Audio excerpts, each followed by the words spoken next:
आदिशक्ति जगत जननी जगन्माता की जय। हम पूज्य सच्चिदानंद सत्यपुत्र गुरुदेव महाराज की जय। बंसी ज्योति सत्य के सिद्धार्थ पावन धाम की जय। मंच पर विराजमान मां आदिशक्ति जगत जननी सच्चिदानंद गुरुदेव महाराज इस चरणों में कोटि कोटि नमन वंदन करते हुए यहाँ पर उपस्थित समस्त भाई बहनों को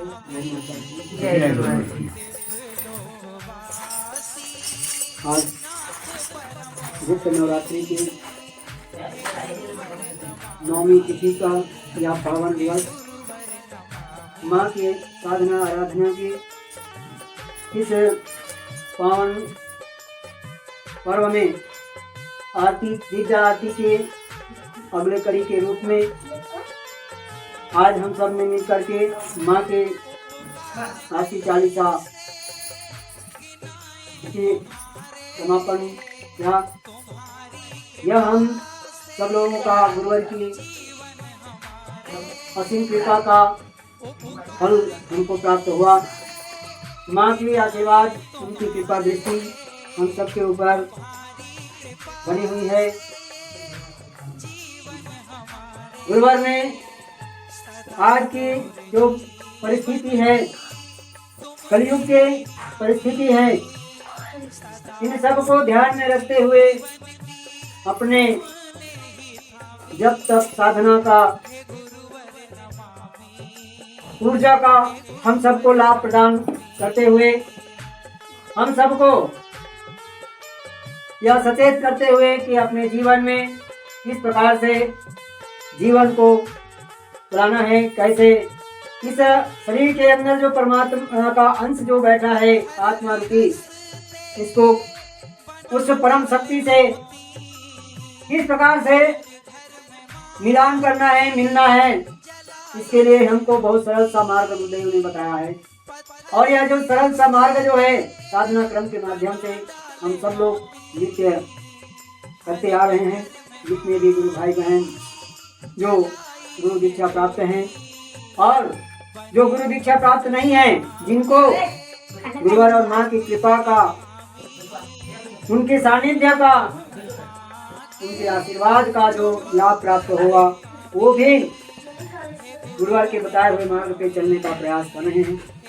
आज गुरुवर की एक असीम कृपा है जो भगवती मानव कल्याण संगठन में नहीं जुड़ने के बाद भी कोई न कोई माध्यम से उस परम सत्ता की आराधना करने के लिए विवश हो गए हैं।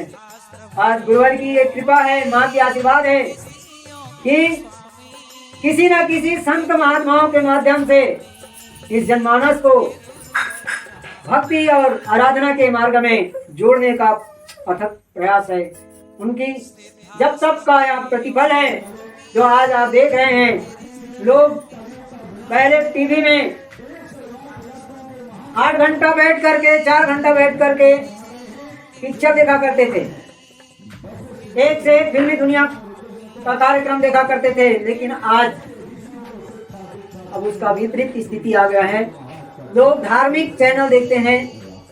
आज जगह जगह भगवान महादेव का शिवलिंग के रूप में स्थापना लोग करके अपनी आस्था को जगा रहे हैं, अपने मन के मलिनता को दूर करने का प्रयास कर रहे हैं और शिव आराधना के साथ में धर्म कर्म से जुड़ने का प्रयास कर रहे हैं।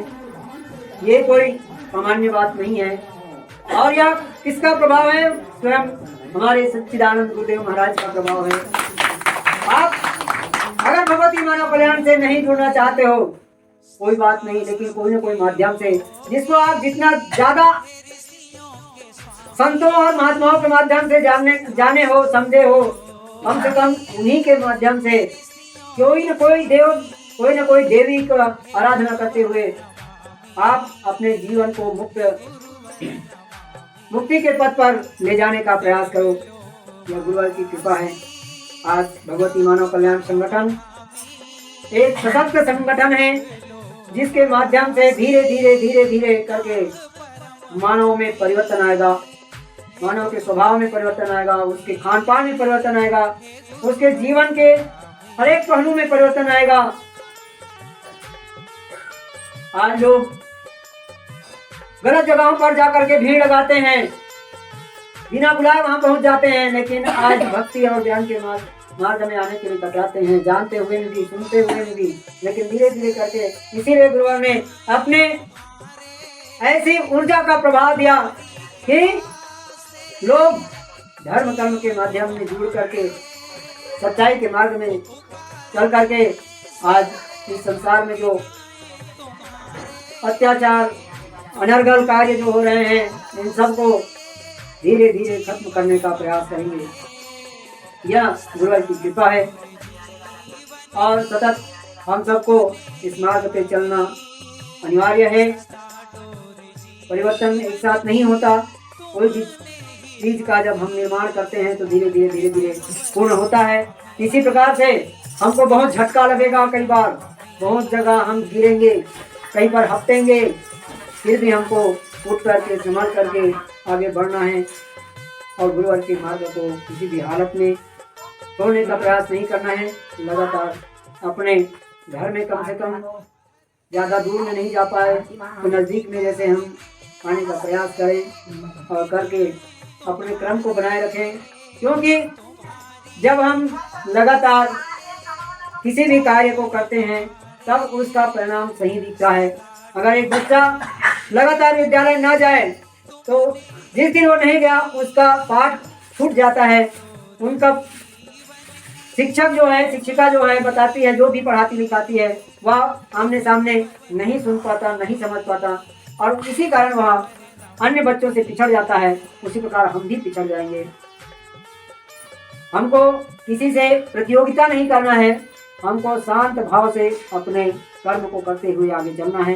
इन्हीं शब्दों के साथ अपनी वाणी को यहीं पर विराम देता हूँ। जय माता की जय।